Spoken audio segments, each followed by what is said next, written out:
আমি এভাবে কেন লুচি খাচ্ছি?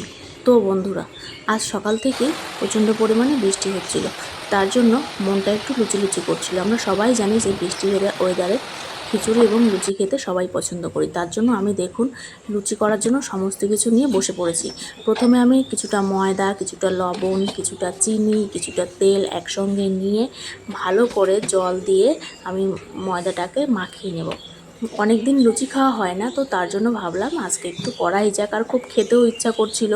আর দেখুন আমি ভালো করে কিন্তু ময়দাটাকে মাখিয়ে নিচ্ছি। ভালো করে ময়দাটা মাখলে লুচিটা কিন্তু খুব সফট হয়, খেতেও খুব সুন্দর হয়। তো দেখুন আমার প্রায় মাখানো কমপ্লিট হয়ে গেছে।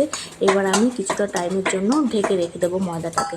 শুধু ময়দা লুচি করলেই তো হবে না, তার সঙ্গে তো একটু তরকারিও করতে হবে। তার জন্য আমি কিছুটা আলু কেটে নিয়েছিলাম আলুর দম করার জন্য।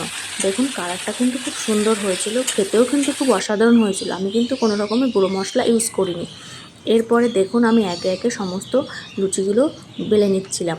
আমি কিন্তু খুব ভালো একটা বেলতে পারি না, এবং আমি কিন্তু সব একে একে বেলে নিচ্ছিলাম। যেহেতু আমি একা করছি তার জন্য আগে থেকে লুচিগুলো সব বেলে নিচ্ছিলাম। আর আগে থেকেই কিন্তু আমি তেলটা গ্যাসে বসিয়ে দিয়েছিলাম গরম হওয়ার জন্য।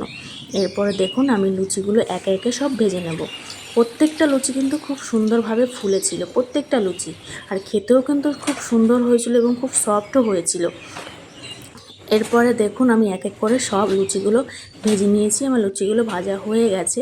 আমি কিছুটা আম আর শশাও কেটে নিয়েছিলাম। এরপর দাদুকে, তোমাদের দাদাভাইকে দিয়ে আমি আর লোভ সামলাতে পারলাম না, মানে থাকতে পারলাম না, আমিও খেতে বসে গেলাম খাওয়ার জন্য। তো আমরা ততক্ষণে খেতে থাকি, আপনারা ততক্ষণে চ্যানেলটা সাবস্ক্রাইব করে পাশে থাকুন। ধন্যবাদ।